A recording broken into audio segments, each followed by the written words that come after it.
DYSP Krunalsinh Parmar, incharge SDPO Radhanpur, માનનીય range IG સાહેબ Banaskantha range Shri Parikshita Rathod સાહેબ, પાટણ જિલ્લા એસપી શ્રી વી.કે. નાઈ સાહેબ, તેઓના માર્ગદર્શન અને સૂચના અન્વયે ઓપરેશન મ્યુલ હન્ટ 2.0 અંતર્ગત મ્યુલ એકાઉન્ટ ધારકો વિરુદ્ધ જે છે એ સઘન કાર્યવાહીની સૂચના અન્વયે રાધનપુર પોલીસ સ્ટેશનની અંદર જે મ્યુલ એકાઉન્ટ ધારકો છે તેઓની જે શંકાસ્પદ એક્ટિવિટી છે તેની અંદર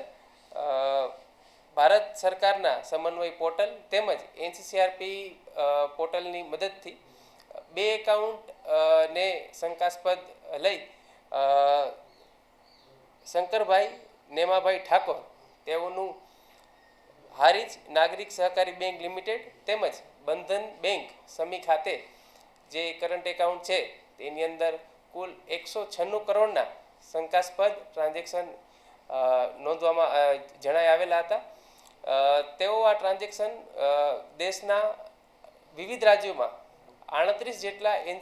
એનસીસીઆરપી પોર્ટલની અંદર ફરિયાદ પણ નોંધાયેલી હતી, જે બાબતે હાલ રાધનપુર પોલીસ સ્ટેશન ખાતે બીએનએસ કલમ 317(2), 317(5), 318(4), 61(1)A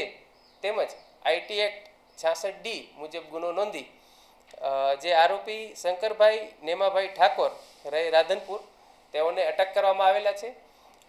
આ ગુનાના કામે જે બીજા 2 આરોપી છે મનોજ કુમાર ઉર્ફે લાલો નટવર ઠક્કર રહેઠાણ સાંતલપુર તેમજ હર્ષદભાઈ ઠક્કર રહેઠાણ પાટણ તેઓને અટક કરવા માટેના પ્રયત્ન ચાલુ છે.